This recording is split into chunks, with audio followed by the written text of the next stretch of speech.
मधुबनी जिले के झंझारपुर नगर परिषद स्थित सम्राट अशोक भवन सभागार में न्यायपालिका और कार्यपालिका के संयुक्त तत्वाधान में आज जिला विधिक सेवा प्राधिकार द्वारा जागरूकता शिविर का आयोजन किया गया, जिसका उद्घाटन डीएलएस के अध्यक्ष सह जिला सत्र न्यायाधीश अनामिका टी, उपाध्यक्ष सह जिलाधिकारी अरविंद कुमार वर्मा, सचिव तेज कुमार प्रसाद व सदस्य अतिरिक्त जिला सत्र न्यायाधीश घनश्याम सिंह ने संयुक्त रूप से दीप प्रज्वलित कर किया। कार्यक्रम का मुख्य उद्देश्य आम लोगों तक सुगमता से सरकार की योजनाओं का लाभ और कानूनी सहायता को पहुंचाने और लोगों को इसके प्रति जागरूक करना था। कार्यक्रम में मुख्य अतिथि जिला सत्र न्यायाधीश, जिलाधिकारी एडीजे व डीएलएस के सचिव का मिथिला परंपरा के अनुसार पाग दुपट्टा पहनाकर एवं मिथिला पेंटिंग भेंट कर स्वागत किया गया। स्कूली छात्रा द्वारा स्वागत गान एवं राष्ट्रीय गीत के उपरांत जिलाधिकारी अरविंद कुमार वर्मा ने सरकार की महत्वपूर्ण योजना आयुष्मान भारत हेल्थ कार्ड, वृद्ध नागरिक सुरक्षा संरक्षण, बाल संरक्षण एवं मतदाता जागरूकता अभियान के संबंधित योजनाओं के बारे में विस्तार से जानकारी देते हुए उपस्थित जनसमूह से आम लोगों को जागरूक करने की अपील की। वहीं जिला सत्र न्यायाधीश अनामिका टी ने जिला विधिक सेवा प्राधिकार के उद्देश्यों के बारे में विस्तार से बताया और राष्ट्रीय लोक अदालत में आपसी मामलों को बिना किसी खर्च के सुगमता से निपटाने की अपील की। जिला श्रम संसाधन विभाग द्वारा पेंशन योजना के लाभुक विभाग के लिए वित्तीय सहायता के लिए चयनित लाभुकों को जिला सत्र न्यायाधीश व जिलाधिकारी के हाथों चेक का वितरण किया गया। बाल संरक्षण इकाई द्वारा बाल श्रम से मुक्त कराए गए बच्चों को स्कूल बैग और उनके परिजनों को सहायतार्थ राशि का चेक प्रदान किया गया। कार्यक्रम में समाज कल्याण विभाग द्वारा चयनित दिव्यांगों के ट्राईसाइकिल का वितरण किया गया। वहीं बाल विकास परियोजना द्वारा की चलाई जा रही योजना अंतर्गत अन्य प्रशासन गोद भराई की जानकारी दी गई। जिला सत्र न्यायाधीश अनामिका टी ने अपने हाथों से नौनिहाल को अन्य प्राशन और गर्भवती महिला की गोद भराई की। कार्यक्रम में विभिन्न विभागों द्वारा स्टॉल लगाए गए थे। जिला सत्र न्यायाधीश व जिलाधिकारी ने स्टॉल का निरीक्षण कर जहां एक तरफ अधिकारियों को सरकारी योजनाओं का लाभ जन जन तक पहुंचाने की बात कही, वहीं आम लोगों को भी सरकारी योजनाओं का लाभ उठाने के लिए जागरूक किया। मधुबनी से Chautha Stambh bureau report. Shyam Singh ADJ 3 general Prasad secretary DLS से Madhubani, learned judicial officer Jhanjharpur, president and secretary of lawyers association and bar association Jhanjharpur, president and secretary of the lawyers association and bar association Madhubani, learned advocates of district Madhubani and Jhanjharpur, jail superintendent, SDO साहब, officers from the district administration, हमारे बीच जो जन प्रतिनिधि आए हैं उनका भी मैं स्वागत करती हूँ। दिव्यांग और परलैंगिक व्यक्ति, जीविका दीदी, मीडिया बंधु, झंझारपुर का पूरा स्टाफ, देवियों और सज्जनों, आज के इस विधिक जागरूकता शिविर में आपका बहुत बहुत स्वागत एवं अभिनंदन करती हूँ। माननीय न्यायमूर्ति Chakradhari Sharan Singh, executive chairman balsa के मार्गदर्शन में बिहार के सभी 37 न्यायिक जिलों में इस प्रकार के शिविरों का आयोजन किया जा रहा है। इसका मकसद जनता को कानून से संबंधित सामान्य बातों से परिचित कराकर उनका सशक्तिकरण करना है। हर एक साल 26 नवंबर को हम संविधान दिवस मनाते हैं, जिसके दौरान प्रस्तावना को पढ़ा जाता है। प्रस्तावना जो सार, अपेक्षाएं, उद्देश्य, लक्ष्य और दर्शन को प्रकट करता है। इस प्रस्तावना को केवल साल में एक बार पढ़कर हम सब इसे भूल जाते हैं और इसको सार्थक बनाने के लिए ही बालसा द्वारा ये कार्यक्रम का आयोजन किया है। 26 नवंबर 2023 से 2 दिसंबर 2023 तक हम संविधान दिवस मना रहे हैं। संविधान के कार्यान्वयन के लिए और उसके मूल भावना के अनुसार सरकार ने, न्यायपालिका ने और कार्यपालिका ने कई कदम उठाए हैं। सिर्फ कानून बनाने से या योजना बनाने से ही हमारा कार्य पूर्ण नहीं हो जाता है। जरूरी यह है कि इनके बारे में लोगों तक इन सुविधाओं की जानकारी पहुंचाई जाए, ताकि ये सिर्फ किताबों और फाइलों तक ही सीमित नहीं रहे। अभी हाल ही में हमारे माननीय chief justice of India Shri DY Chandrachud साहब ने कहा था कि न्यायाधीशों के लिए चुनौती व्यक्तिगत मामलों के तथ्यों में न्याय करना नहीं है, बल्कि प्रक्रियाओं को संस्थागत बनाने और चीजों को तत्कालिकता से परे देखने की है।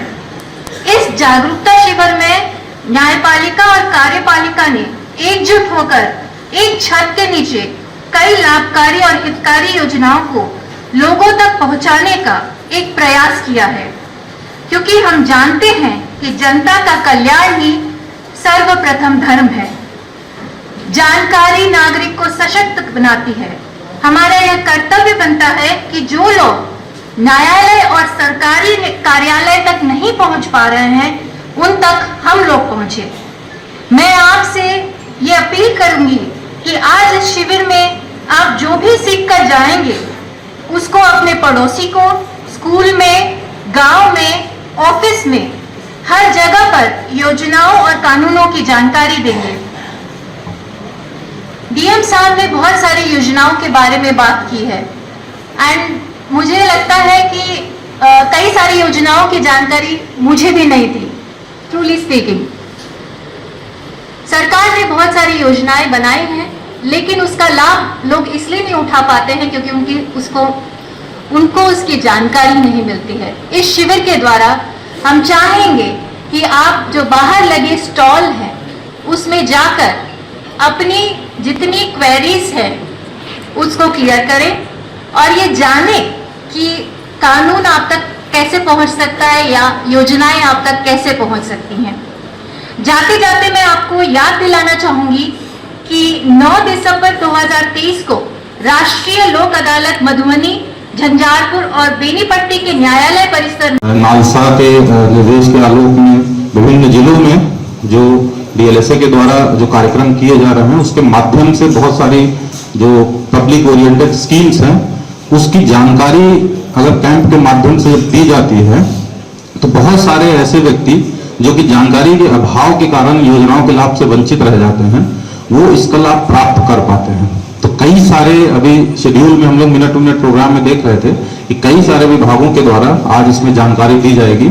हम लोगों के द्वारा भी अलग से जनसंवाद कार्यक्रम किया जा रहा था। सौभाग्य से यही सेम थीम हम लोग भी रखते हैं कि विभिन्न प्रकार की जो सरकारी योजनाएं हैं उसको जन जन तक पहुंचाने के लिए सभी योजनाओं की जानकारी हम लोग दे रहे हैं। तो लिस्ट में देख रहे थे कि बहुत सारी ऐसी योजनाएं हैं जिसका तो हम लोगों ने देखा है कि काफी उपलब्धि भी अच्छी रहती है और लोगों को उसको जानकारी भी है। तो मैं केवल 2-4 स्कीम्स के बारे में ही अपने संबोधन में चर्चा करूंगा, जो कि मेरा जो कि अनुमान है और जो एक्सपीरियंस है कहता है कि ये जानकारी के अभाव के कारण लोग उसका ज्यादातर लाभ नहीं ले पाते हैं। तो सबसे पहला जो मैं प्रमुख बात करूंगा वो आयुष्मान भारत कार्ड के लिए। आयुष्मान भारत स्कीम के तहत एक आयुष्मान कार्ड, स्मार्ट कार्ड बनता है और ये इसके अंतर्गत जो भी व्यक्ति आयुष्मान हेल्थ कार्ड को बनवा लेते हैं तो किसी भी सरकारी अस्पताल से और हम लोगों के द्वारा इम्पैनल्ड जो निजी अस्पताल भी, इसमें बता दें निजी अस्पतालों में सुपर स्पेशलिटी भी बहुत सारे अस्पताल शामिल है उसमें, उसके तहत प्रत्येक वर्ष 5 लाख तक का एक परिवार के सदस्य जो है 5 लाख तक का इलाज करा सकते हैं और बहुत लोग हम लोगों ने देखा इससे लाभान्वित भी हो रहे हैं। आप जाइएगा, निःशुल्क इलाज कराइएगा और आपके आयुष्मान कार्ड का प्रयोग अस्पताल के द्वारा किया जाएगा, उसको लिया जाएगा तो 5 लाख तक का आपसे फीस ही नहीं लेगी। तो कई गंभीर बीमारियों का भी इलाज इसके तहत लोगों ने कराया है, बहुत लोग लाभान्वित हुए हैं। लेकिन इसमें दुख की बात यह है, चिंता का विषय यह है कि हम लोगों ने जो देखा है कि जो आयुष्मान कार्ड बनाने की गति है बहुत धीमी है।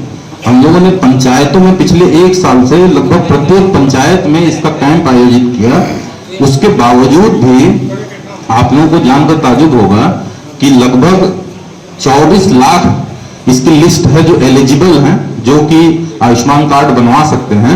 24 लाख व्यक्ति हैं। उसका चयन इस प्रकार से किया गया था कि सोशियो इकोनॉमिक सर्वे हुआ था तो कई क्राइटेरिया के आधार पर निर्धारित करते हुए जो व्यक्ति थोड़ा गरीबी रेखा के पास में हैं और अन्य क्राइटेरिया के बनाते हुए कि जो लोग अपने मेडिकल बिल को पेमेंट करने में सक्षम नहीं होंगे उन लोगों को, ऐसे 24 लाख लोगों को इसकी लिस्ट बनाई गई, उनको आयुष्मान कार्ड वो लोग बनवा के इलाज का लाभ प्राप्त कर सकते हैं। लेकिन इस 24 लाख के विरुद्ध लगभग अभी 13% लोगों ने ही कार्ड बनवाया है। तो सोचिए इतना लाभकारी स्कीम है कि बड़ी बड़ी बीमारियों का इलाज इसमें हो जाता है, और न केवल सरकारी अस्पतालों में बल्कि सुपर स्पेशलिटी निजी अस्पतालों में भी इसका इलाज मुफ्त में करा सकते हैं लोग। उसके बावजूद भी ये ताज्जुब की बात है कि मात्र 13% लोगों ने कार्ड बनवाया। तो कहीं ना कहीं लोगों में जानकारी का अभाव एक कारण इसका समझ में आता है। हम लोगों ने तो सभी जनप्रतिनिधियों को भी इसकी लिस्ट भी उपलब्ध कराई है कि आप लोग भी अपने स्तर से लोगों को प्रेरित करते रहें कि कार्ड बनवाएं। और कार्ड बनवाना बहुत आसान है। हम लोग तो पंचायत में कैंप भी करवाते हैं, साथ ही साथ वसुधा केंद्र है, तो हर प्रखंड के वसुधा केंद्र इसमें भी बनाने में एक्टिव रहते हैं। फिर अस्पताल है, वहां भी जाके भी बनवा सकते हैं। तो ये बहुत एक्टिवली हम लोग प्रयास कर रहे हैं। तो मेरा अनुरोध है, इस अवसर का लाभ उठाते हुए आप लोगों से अनुरोध करूंगा कि आयुष्मान कार्ड जो हम लोग की प्रगति कम है, ज्यादा से ज्यादा लोगों को प्रेरित करें।